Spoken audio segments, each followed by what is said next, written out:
Hi everyone and welcome. This panel is a history of low poly art.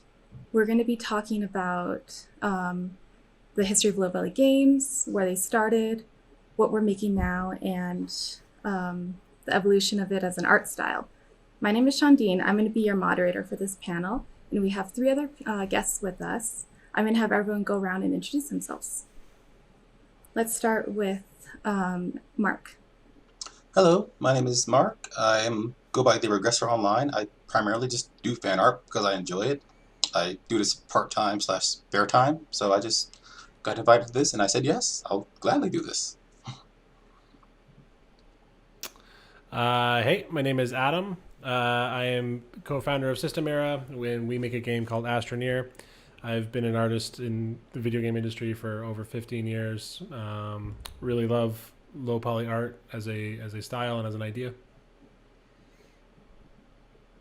I'm Melos Han-Tani. I worked on Anodyne 2, Return to Dust. I'm half of the studio Analgesic Productions. I'm not a visual artist, but I do give input on visual direction in the games, and a lot of why I like low poly is related to kind of efficiency for small teams, but also just kind of abstracted visuals as opposed to more photorealistic stuff. Great. So I'm Shandiin again, and I work on a game called Button City. I'm a visual artist and art director on that project. And I'm going to bring us into some of our first questions for what our panel is going to be discussing. So low poly has its roots in 3D games from the 90s, and these styles were made out of restrictions. Artists were forced to use a limited number of polys to create these graphics. So let's discuss some of the early games that laid the foundation for low poly art and what this role of nostalgia plays in what we're creating now. And I'll let our panel take it from here. For me, one of the games that I like, my earliest memory of a game that I would say has low poly look to it, that certainly had an impact on me in understanding 3D geometry is 4D sports boxing.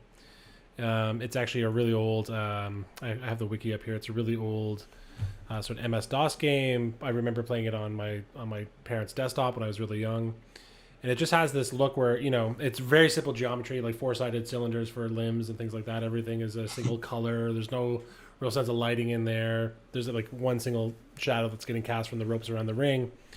But I remember, like, as a kid, that really stood out to me. And this is well before the Quake and all those, 3D became more part of a mainstream release. I mean, to me anyway, I experienced 4D boxing first, and it's always sort of stood out to me because it isn't just that it's low poly; it's also lo-fi.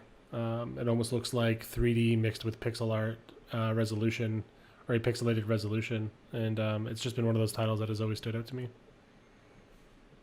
Yeah, like I think for me, I did play a few like old 3D games on the PC, but as far as stuff relevant to like practice now, games on the Sega Saturn were an interesting point in 3D where like they like Panzer Dragoon Saga is really interesting because it has all these sort of natural environments like valleys and deserts and forests you fly through, and because there's such like a limitation on the polygon count, the artists had to really like they had a lot of limitations they had to use to portray those forests.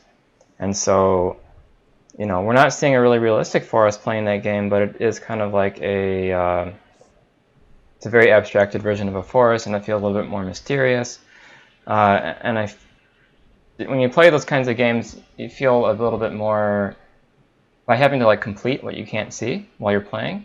Right. I think that increases the attachment that players have to that game's world, and so that can help if you have a story and that kind of stuff. Right. For me, since I pretty much started gaming with the 3D systems, like I had a hand-me-down NES, but I wasn't into it back then. But it started with the 64 for me, and subsequently seeing my friends with the PlayStation and the early Final Fantasies. I mean, I'm a big Zelda fan, as you may have noticed, so Yeah. that's probably my biggest inspiration for low poly because, as Milos mentioned, that it gives the viewer the ability to fill in the gaps with their brain what isn't actually shown because of the low res and limited geometry.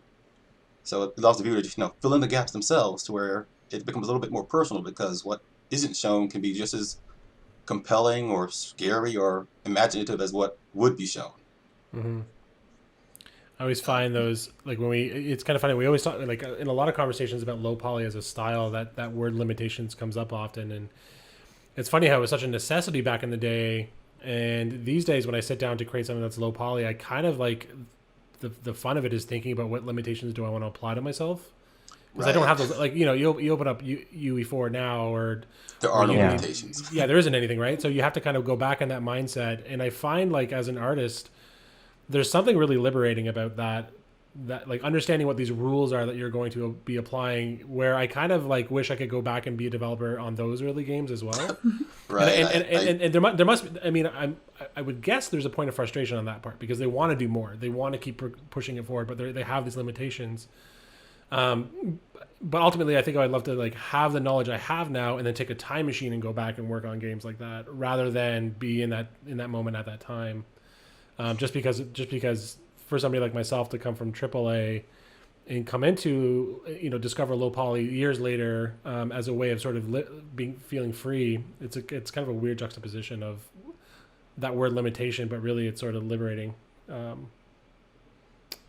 Yeah, for me, there's something interesting about the nostalgia of low poly. Like, we're making low poly games now as if, like, what we wish these games are how we remember them. So, like, I think it'd be kind of disappointing to make games like exactly how they were. People wouldn't feel like feels excited about them. Like, they kind of want them to be something different and more, but give them, like, that feeling that they were playing, like, playing Zelda or, like, Animal Crossing. I based off, like, our characters off the Animal Crossing models from Wild World. But that was still adorable, by the way. It kind of gave them a new feel and reinterpretation and made it feel like you were playing an N64 game back, like, in the time when it was released. Yeah, that's actually what I was going to say. That's what I really love about what you're doing with Button City, is that, from my understanding, is things like, there's no curves in the game. There's, from what I understand, I was just talking a bit about it before we started this call, was that even in the texturing work, like on the eye work, where the pupils are faceted looking, that's actually a visual design choice to maintain that low poly look, which I think is just, that's the kind of stuff I'm talking about. Is like, when you set those limits for yourself, there's something so freeing about that, even though it's a limitation. It's such a weird, because now you're kind of painting, you're giving yourself these lanes to paint with inside of, which is as an artist, that's great to know those. Yeah, the advantage that we have now as game developers is we have this, like, wide history of 3D games, and they're all basically, a lot of them, I mean, the earlier you go, the more the 3D graphics are kind of experimental, before AAA kind of settled on, a few types of styles and the occasional very stylized game like Okami, or like any cel-shaded Killer 7.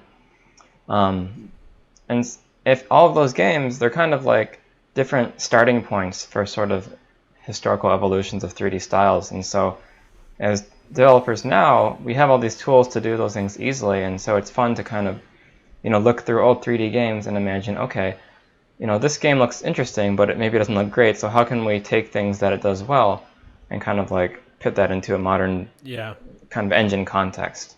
Is there a game that gave you that inspiration recently, or that you've been perhaps reviewing or critiquing on your own to be inspired?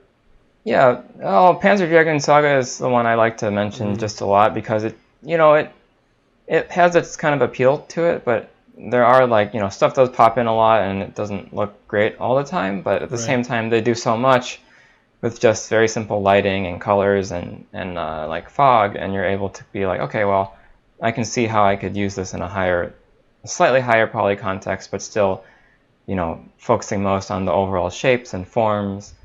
And, How awesome is that? Like, this is what I love about the medium myself, and I'm new to it in the last 5 years out of, like, a 15-year career, so I'm still really excited about it. But hearing you saying, like, you love the composition and the shapes and the limitations in the actual art, but you don't like the actual technical limitations where, like, things are popping all the time, and they can't fully render the entire scenes out. So it's like, what if I could have my cake and eat it too, where you want to have that lo-fi look, that low poly look, but you want it on the screen all the time, and you know, in a modern way of rendering. And it's like, that's the kind of stuff that is like, I get excited by that. You know, imagine if you could play Virtua Fighter 1 at like 60 FPS, 60 FPS, you know, fully mocapped anim, but like the style isn't touched. You know, that kind of stuff really gets me excited. Mm-hmm. I think that's a great segue into the next topic. So, so now that we don't have these graphical limitations, and the low poly aesthetic is a deliberate choice, what do you think are some modern games that have shaped the evolution of this style, and what is low poly now that it's contrasted with high poly in this age? Well, low poly now, I'd say it's more of a spectrum than a hard limit, because many mobile games are still quote-unquote low poly, but they are still may have higher poly counts than you can see, but due to the texturing, rendering, and stylization, they appear more modern than you might probably wouldn't believe. So it's definitely a spectrum, and I wouldn't put a hard limit on what's low poly and what isn't, but how, like what Melos said, the shapes, the geometry, how they use the tools they have play into effect of it. Yeah, it's like you can definitely do like a low poly game but be very high budget, I guess. Mm-hmm. Like personally, in like recent years, what's more interesting to me is like teams of smaller teams that are kind of using this low poly style, but they're also still limited by the amount of like working hours they can do on a project. Mm-hmm. Like for me, there's two games that come to mind as like very inspiring. The first would be Crypt Worlds. It's made by one person, and it juxtaposes a lot of strange dialogue and like very sparse, eerily textured like N64 like spaces, but at the same time, at least, and there's a sequel to this game, like Crypt Worlds 2 maybe, Crypt Worlds 2, and it takes advantage of computers by like having very high numbers of models and like fancy lighting in the spaces, but at the same time it still has that like low res, low poly kind of like look to it. And I think that's one of the most kind of eclectic, interesting examples of sort of surreal lo-fi 3D or low poly 3D. I really want to check out that sequel game that you're talking about.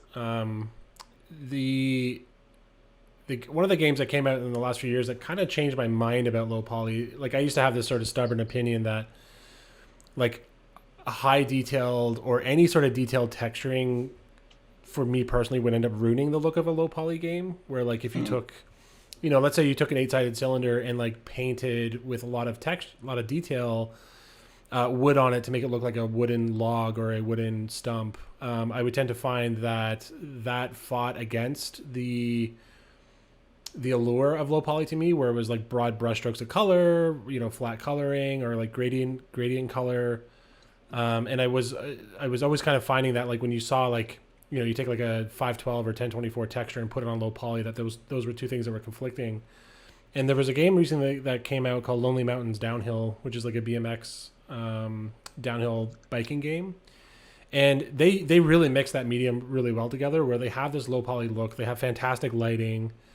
It is a modern game as much as any other game that's come out recently, but they've taken their approach to adding textures that is really complementary to the style, especially to the compositions of the landscapes that they're making, where it doesn't feel like they just take this tiling material and apply it to everything without consideration of the overall look of it. It looks like they're very calculated in where that texture comes and goes and where it gets used, and it has really changed my mind to that, where it's a very clever use of that.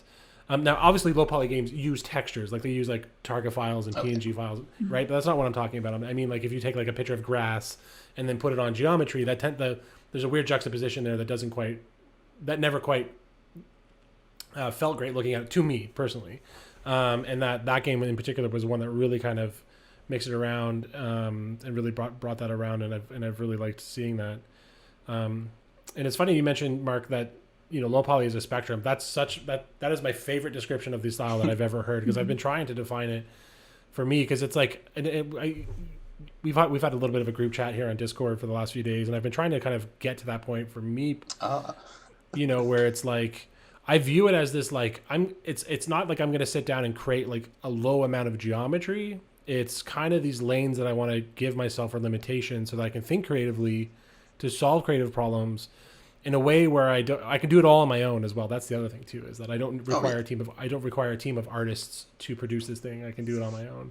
Right. And bouncing off that, like for me, I look at low poly. Like, there's many low poly games. Like, you have Minecraft. I guess more recently, you have some of the older Final Fantasies with the blocky characters, which are detailed textured for their time, and you have a lot of Nintendo's games are really very geometry sound as far as their simpler stuff, their simpler series like Mario or Yoshi and Kirby. It's like they're very conservative in what they do, but you wouldn't really call them low poly. But again, yeah, that's why it's a spectrum. It's not a hard low geometry, low texture, or low geometry, high texture, or whatever. It could be whatever you set yourself to follow. Like you said, paint in which lane. Yeah, we try to do the same. Oh, sorry, go ahead. It's okay. That low poly as a spectrum really speaks to me. And I'm stealing that, Mark. I love that so much. Yeah, I've heard one analogy about low poly. It's like it's like a log cabin, where even if like the poly count doesn't quite matter, like in terms of like that spectrum, but like there are a lot of low poly artists who deliberately show you the building blocks of how this is built in every polygon. So it's kind of like, you can see all the logs in these models, and it turns into more of a expression of form and light and color, and really highlights those aspects of it. So I don't know, I love that low poly is evolving. People are adding different techniques into it, like taking it towards cell shading, or like the pixel art texturing, or doing like gradients. And like I've even seen examples of people using low poly but making it look soft. It's kind of like Ooblex does that, and it's really interesting. That's actually our approach with Astroneer. Like, I mean, the game started as a low poly art thing for sure. That's when I was sitting down to do art for it. I had a sphere for a head. I had a cube for a body. It was very, very low poly, and that was very intentional. But for us, if you go back and if you look at our game now and you were to look at the geometry, it's actually incredibly high poly in a lot of ways, because we soften in all our corners. But what we still get inspired from, I mean, our terrain looks low poly because that's a different thing altogether. That's a voxel technique. But the actual like asset art, we try to adhere to this idea that is inspired by low poly, which is like broad shapes and broad color. In a way that is like, if we were to cut it down into a low poly shape, the only thing that would be different is like the corners are rounded in our game versus if it was just made in low poly. So we don't do a lot of texturing unless it's like on suits and stuff like that. But for all the vehicles and the modules and stuff in our game, we still had that low poly mindset. We just want to round it out and soften it out, especially for lighting. That's a really important one to us, where we try to use contour in lighting and shadow to give like quote unquote texture to a shape, without actually like giving it a proper like plastic texture or metal texture or something like that. Yeah, it's important to like think of low poly as a jumping off point, not like a very strict limitation. Like Shandiin said was about how kind of those low poly artists, they'll show off different aspects that are more fundamental to kind of visual art. And I think what's useful for artists in low poly is not just that it's like efficient to use, but also you can kind of start from a point of like, so on our latest game that's unannounced, and we can show a picture of it, but like the artist, she started thinking from kind of like paintings, which, they have unrealistic lighting because they're rendered by the painter. And starting from those basic shapes and forms, and then using that as an inspiration. And when you're doing something in low poly, you're like, okay, well, I'm going to try to focus on not worrying about having super hyper realism and stuff, but how can we use basic shapes to kind of get close to this sort of painterly like look and go from there. So I think the same applies to Adam's approach for Astroneer. Like, okay, starting from low poly as like the brainstorming point, and then shifting things a little bit based on modern technology to kind of get to the desired look. And that seems to lead to more interesting styles than just being like, okay, well, we got to have a PBR grass shader or something. Yeah, I love that juxtaposition. Like, yeah, exactly. Can you take like physically based rendering and then take low poly assets and bring those things together? And what kind of a look can you achieve that way? I think I get excited by those kinds of mashups. But are there any? We can move into the next one. Are there any games that you're looking forward to recently that are low poly, or projects that are really just pushing the style even further, or ways that you can think that maybe low poly could go that you haven't quite seen yet? Yeah, I'm really excited about. There's this kind of group of pretty young developers, teenagers in their 20s, the haunted PS1 game scene. Not all the games they make are horror games, but they're basically like, it's a very active group of indie devs, and they're kind of looking back on the PS1 aesthetics and like horror games and making their own stuff in Unity. And it varies pretty wildly, like how much the particular developer focuses on like accuracy to that era, or they just focus more on like kind of the feeling of that era. And so I'm excited to see, what kind of horror games or like atmospheric adventure games come from that scene, without having while having 30 plus years of like, design history for us to think about, instead of, because everyone on PS1 is kind of like doing stuff for the first time, and stuff is a little bit rough. But now we have people who have been thinking about this stuff for a long time. For me on my end, it's not a new game. It's just, it'll be new to me because I haven't played it yet since the first episode came out years ago. But now that Kentucky Route Zero has been finished, I'm looking forward to giving myself the time after I'm all done moving in here to sit down and play it. It's a game that like opened my eyes to low poly, lo-fi in a modern approach to it. I absolutely love what they're doing with that. That game at times feels like you're looking at like somebody's art project. Like if you were to just sit there and pause it, like it feels like a very deliberate approach to owning that style and those sets of limitations and those rules. Using a diamond for tree limbs and tree branches and leaves and things like that it's such a stupid example, but that's the one that comes to my mind, is like how they're applying these rules to it. But then you smash that with using alias line art to represent like cabling and wires and patterns in the background, to a very dynamic lighting system that it in and of itself kind of feels lo-fi at times, but it's it's a very modern game, and it seems to really kind of own that style. I played the first episode when it, like I said, when it came out years ago, and I was like, okay, I'm gonna sit down and wait for this to finish because it really blew me away. And now that it's done, I've just been waiting to find the time to get through it. Yeah. As for me, I'm looking forward to playing Crisis on the Switch. Joking. But well, actually, I haven't played Untitled Goose Game yet. I've been wanting to play it, and it's getting multiplayer. But that's, however, it's low poly or not, that's debatable because I haven't actually played it. But that's something I'm looking forward to. I've seen my roommates play it a lot, just haven't played it myself yet. But it looks great.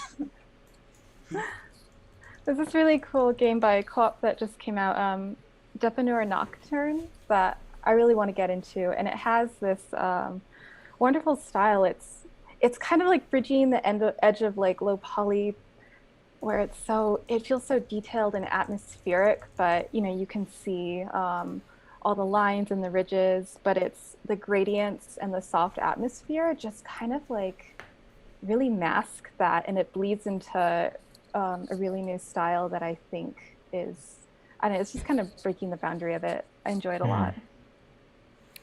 Have you all played Assemble with Care, that game by Us Too? I haven't played it, but I know what you're talking about. I actually played it last September. I sat down and I played that game in one sitting from end to end because I just wanted to keep seeing what the new art was that was coming through. I think it's one of those games that you could look at it and go, oh, that's a low poly game, but I actually think they spend the time to soften their shapes. They use lighting. They texture things in the background. It's dynamic. The whole thing kind of really, it's very chill. The color palette is incredible. It's physical, which I think I think when you have like big shapes with simple color, I'm gonna say simple because nothing about this is simple, but with simple color, there's a tactility that comes with that. So when you build a game around assembling things, that seems like a really smart marriage of style and design. And then to really kind of just like not settle on, oh, we're just going to do simple color and it's going to be this palette that I think is approachable to most players. They really kind of owned it, and define this sort of color palette and this rendering style that's really it's just a complete package. It's very cheap on Steam. You all should play it. I think it's also on Apple Play or on the App Store. Yeah, I played it there. I'll definitely look that up. Yeah, it's great. It's great. All right, so we're closing up on our time soon. I wanted to go around, see if we have any final comments, and give some shout outs. Everyone has a Twitter and a game that they're excited for that they've worked on. So let's start with Mark. Hello. Yes, I worked on Pumpkin Days a few years ago. I did modeling, animation, and rigging work on it. It's not low poly, but it's still a game I worked on, and it's on Steam right now. And my Twitter handle is _Regressor. I usually use that for all of my online presence. And I worked on another game with a YouTuber that has yet to be formally announced. It will be low poly. All right, Melos. Cool. Yeah, I'm Melos again, and if you're a developer watching this, I just want to let you know that lo-fi or like low poly games are a great direction because it lets you kind of take more strange chances on the game's design on kind of a micro level rather than have a very high bar to always keep meeting. I worked on Anodyne 2, Return to Dust. It is a low poly game with a lot of detailed textures, and we are working on a 3D platformer / visual novel-esque kind of experience, which also has kind of lo-fi art. And my Twitter is Han-Tani, HAN_TANI. Adam. My Twitter handle is @AdamBromell, BROMELL. It's all one word. I don't have an original Twitter handle, unfortunately. I just put my name there. I work on a game called Astroneer. It's a game about exploring space with your friends. You can find it on all platforms except for Steam. Oh my god, it's on Steam except for Switch. Sorry, yeah, it's not on Switch. And I just want to dovetail off of what Melo said, speaking to other developers. Like for me, I spent the majority of my career in AAA as an environment artist and art director. And the thing that I found, even though we always talk about limitations with low poly, the amount of liberation I felt as an artist to be able to have an idea and turn it around into something that feels fantastic. It was such a good feeling because, a lot of art style can take a lot of time to get it right. And iteration is a capital I word for me. That is my biggest attraction to this style, where I can have an idea, or I could, our game's live, so I could read somebody's ideas about our game and turn a quick version of that around that isn't ship ready, but it's pretty damn close. At least for our style, and that's one of the biggest things that we got out of that. So for us to start as a small team with only 4 of us, and only 2 artists on the team, that was a fantastic way for us to kind of break into that. And I encourage folks that are looking for a media or a style where they can really kind of put their fingerprints on it and learn from a bunch of different spaces that quote unquote low poly, or that spectrum that Mark so beautifully put, I think is really a important place for you to look and be inspired by. All right. Thank you for joining us, everyone. You can find me on Twitter. I'm @Shandiin, and you can wishlist my game Button City on Steam right now. This was just a great discussion on low poly. It's really inspiring to hear all of your perspectives, and I hope all of our viewers enjoyed this. Thank you. Thank you. Thank you. Thank you. Bye. Bye.